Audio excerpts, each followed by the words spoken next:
दोस्तों, अमिताभ बच्चन को उनके विनम्र व्यवहार और प्रोफेशनलिज्म के लिए जाना जाता है। उनकी इस क्वालिटी की सभी तारीफ भी करते हैं। आप केबीसी के सेट पर देखते होंगे कि कैसे वे अपने गेस्ट और पार्टिसिपेंट्स के साथ विनम्रता के साथ पेश आते हैं। तहजीब और मैनर उनके हर एक एक्शन में झलकती है। उनके प्रोफेशनलिज्म की भी तारीफ करते नहीं थकते हैं उनके दौर के सारे एक्टर और एक्ट्रेसेस। एक आध अपवाद को छोड़कर बाकी सभी तारीफों के पुल बांधते हैं। लेकिन ऐसा क्या हुआ जब एक वक्त के मशहूर एक्टर, डायलॉग राइटर और कहे तो हरफन मौला कलाकार कादर खान ने उनकी आलोचना की थी और कहा था कि सिर्फ उनको सरजी नहीं कहने के चलते उन्हें उनकी कुछ फिल्मों से हाथ धोना पड़ा था, या यूं कह लीजिए कि उन्हें निकलवा दिया गया था। क्या आपको लगता है कि अमिताभ बच्चन ने ऐसा किया होगा, या कहानी कुछ और है और कुछ और कह के पेश किया गया था? आज हम इसी टॉपिक पर आपके साथ चर्चा करेंगे। आप देख रहे हैं एनकेडी अड्डा और मैं हूँ आपका दोस्त और होस्ट आकाश वर्मा।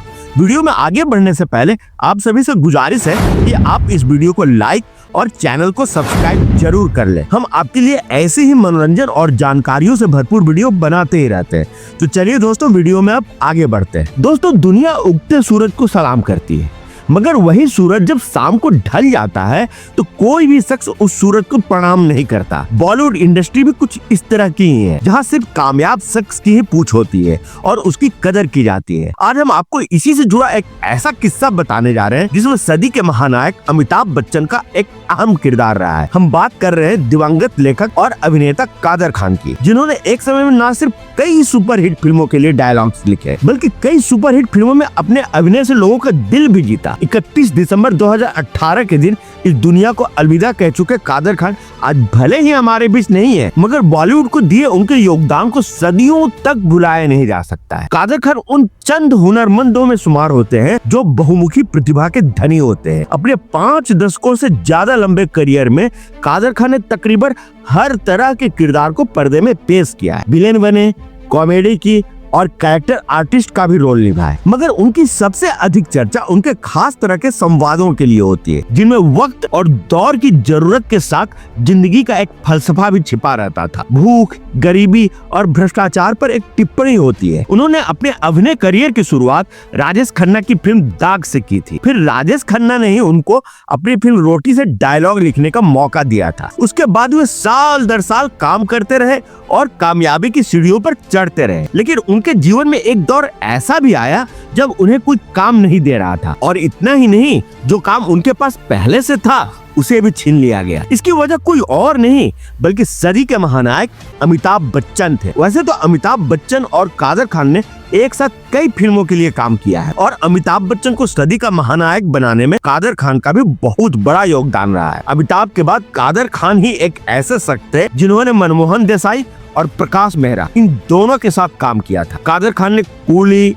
देश प्रेमी, सुहाग, परवरिश, मिस्टर नटवरलाल, अमर अकबर एंथनी, शराबी, लावारिस, मुकद्दर का सिकंदर, खून पसीना, 2 और 2 5, सत्ते पे सत्ता, इनकलाब, गिरफ्तार, हम और अग्निपथ जैसी फिल्मों के लिए भी डायलॉग लिखे थे। उस घटना के बारे में कादर खान ने तफसील से अपने एक इंटरव्यू के दौरान बताया था। उन्होंने बताया था कि एक बार एक साउथ के निर्माता ने उन्हें अपनी फिल्म में डायलॉग लिखने के लिए बात करने के लिए बुलाया था। उस निर्माता ने कादर खान को कहा कि आप जाकर सरजी से मिल लो।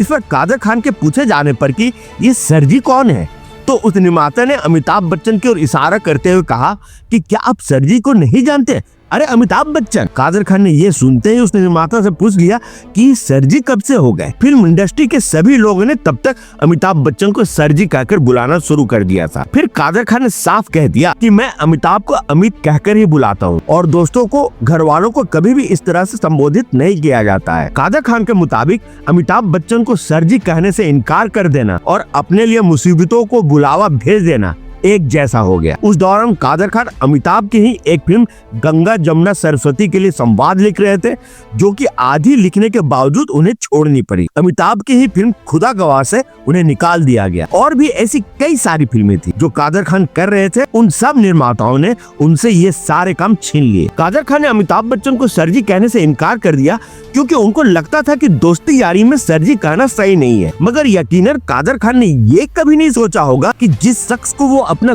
दोस्त बता रहे हैं। शायद वो दोस्ती उनके स्टारडम के आगे छोटी पड़ जाएगी। लेकिन ये तो थी तस्वीर का एक पहलू।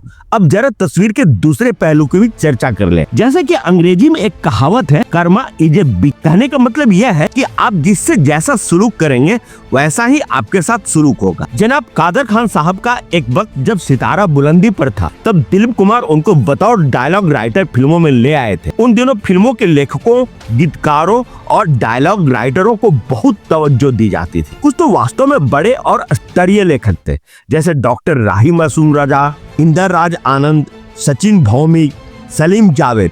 लेकिन इनकी बिरादरी और संगत में रहते हुए कादर खान को यह गलतफहमी हो गई थी कि वो तोप चीज है। उस दौर में उन्होंने राजेश खन्ना, विनोद खन्ना और जितेंद्र जैसे सितारों तक को फिल्मों से निकलवाया था। कादर खान उस दौर में साउथ के प्रोड्यूसरों के साथ मिलकर वहाँ की सफल फिल्मों को पहले हिंदी में लिखते थे और फिर उसका डायलॉग भी लिखते थे। लिहाजा वह जिस कलाकार की सिफारिश करते, डायरेक्टर और प्रोड्यूसर उनको ले लिया करते थे। कादर खान की बदतमीजी को राजेश खन्ना और विनोद खन्ना ने चुपचाप फिल्म दाग और अमर अकबर एंथोनी में सही थी। जितेंद्र और कादर खान ने एक साथ बहुत काम किया था, क्योंकि जितेंद्र उनकी चिरौरी करते थे। आपको याद होगी फिल्म सिलसिला में अमिताभ बच्चन के पिता हरिवंश राय बच्चन जी के गीत को शामिल किया गया था, लेकिन उनको क्रेडिट नहीं दिया गया। फिल्म यश चोपड़ा साहब की थी, इसलिए अमिताभ ने भी प्रतिवाद नहीं किया। लेकिन एक फिल्मी पार्टी में उन्होंने दिल की भड़ास निकाल ही दी थी। तब कादर खान ने बदतमीजी करते हुए कहा था कि हिंदी फिल्मों के गीतकार की हैसियत ही क्या होती है, और नशे की रौ में अमिताभ को तू तड़ाक कर दिया था। अब भला 6 फुट का इलाहाबादी छोरा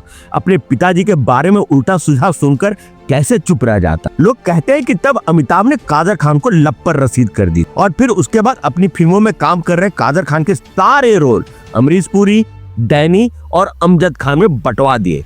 और तो और फिर अमित जी ने अपने रसूख का इस्तेमाल कर कादर खान को रोल मिलना दूभर कर दिया। लेकिन इसी दौरान किसी तरह कादर खान को प्रकाश मेहरा की फिल्म लावारिस मिल गई लिखने को। उसके तहत उन्होंने फिल्म में एक ऐसा सीन लिखा कि फिल्म के हीरो औरतों के कपड़े पहनकर उटपटांग हरकतें करता है। अमिताभ बच्चन प्रकाश मेहरा कैंप के तयशुदा अभिनेताओं में से थे, लिहाजा उनको फिल्म में ले लिया गया था। अमिताभ ने भी उस प्रसंग को एंजॉय करते हुए गाना तक रिकॉर्ड करवाया था। बाद में फिल्म के रसेस देखने के दौरान उनको पता चला कि यह कादर खान की कारगुजारी है। तब वह चालाकी देखकर आग बबूला हो गए थे। कई फिल्मी पंडितों ने अमिताभ पर अश्लीलता फैलाने और हिजड़ों की तरह हाव भाव दिखाने और नाच गाना करने पर उनकी आलोचना की थी। नतीजतन अमिताभ बच्चन ने प्रकाश मेहरा, मनमोहन देसाई और टीनू आनंद को कहकर लावारिस, गंगा जमुना सरस्वती, शहंशाह और कालिया से कादर खान की बतौर संवाद लेखक और मुख्य खलनायक के रोल से छुट्टी करा दी थी। इसी कारण खुदा गवाह में कादर खान नहीं थे।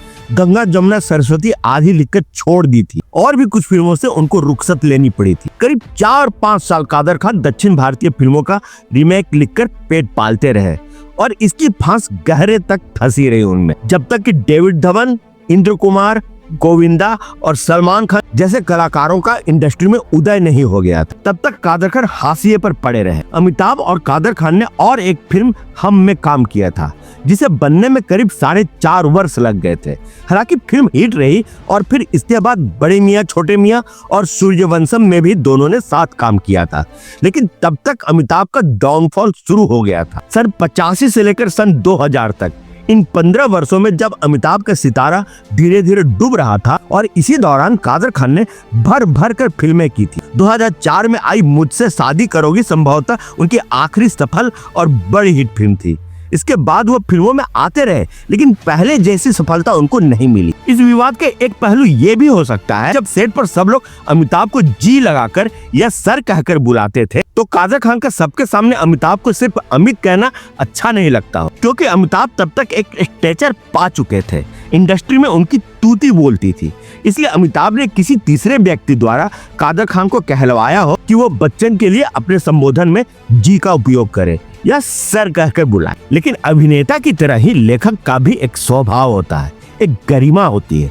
कादर खान ने बाद में इस मामले में सफाई देते हुए कहा था कि मैंने कभी भी तू या तुम कहकर नहीं, बल्कि हमेशा आपसे अमिताभ को संबोधित किया था। मुझे जहां और जिसका आदर करना है वो तो मैंने किया ही है। दिलीप कुमार को कभी दिलीप कहकर नहीं, दिलीप साहब या यूसुफ साहब कहा है। अशोक कुमार को अशोक साहब कहा है। प्राण को भी प्राण साहब कहकर ही संबोधित किया है। किसका और कितना आदर करना है यह मुझे सिखाने की जरूरत नहीं है। दिलीप कुमार और प्राण साहब से तो मुझे सीखना था, पर अमिताभ से क्या सीखना था? और इसका नतीजा ये हुआ कि अमिताभ ने कादर खान के खाते में आई उनकी कुछ फिल्मों से निकलवा दिए। खैर, अब वजह चाहे जो भी हो, अमिताभ बच्चन ने भी बहुत बुरा दौर देखा है। जब कर्ज में डूब चुके थे तब कोई भी फिल्में देने को तैयार नहीं था। तब उन्हें खुद से जाकर यश चोपड़ा से फिल्म मांगने उनके दरवाजे पर जाना पड़ा था। फिर कर्ज इतना ज्यादा था कि घर की कुर्की की नौबत आ गई थी।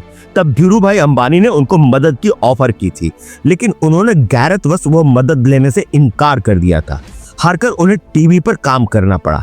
उस वक्त टीवी पर काम करना उनके लिए ऐसा ही रहा होगा जैसे गूगल या माइक्रोसॉफ्ट के किसी कर्मचारी को आप कॉल सेंटर में बिठा दें। लेकिन उन्होंने किया, शो चल पड़ा, चैनल की चांदी हो गई। क्या होता अगर शो न चलता? गुमनामी के अंधेरे में खो गए होते। कितने सितारे खो गए। बॉलीवुड में पता भी नहीं चलता कब कामयाबी का सूरज ढल जाए और यार दोस्त मुंह मोड़ ले। इसलिए अब वे किसी भी फिल्म को ना नहीं करते। बॉलीवुड की हकीकत तो यही है कि यहाँ चढ़ते सूरज को ही सलाम किया जाता है। कादर खान एक अच्छे कलाकार थे, लंबा करियर रहा है उनका, लेखक भी वो अच्छे थे, इसलिए दुनिया को बेहतर तरीके से समझते होंगे। करीब 300 से भी ज्यादा फिल्मों में अभिनय करने वाले और करीब 250 से भी ज्यादा फिल्मों के लिए डायलॉग लिखने वाले कादर खान ने शायद किसी तकलीफ में ही यह बात कही होगी। खैर, यह कहानी आपको कैसी लगी कमेंट बॉक्स में लिखकर हमें जरूर बताएं। और हाँ, अगर आपने अभी तक इस वीडियो को लाइक और चैनल को सब्सक्राइब नहीं किया है तो आप उसे अभी के अभी कर ले। तो फिर मिलते हैं अगले वीडियो में किसी नए टॉपिक के साथ। तब तक के लिए आप सभी को आपके दोस्त और होस्ट आकाश वर्मा की तरफ से प्यार भरा नमस्कार।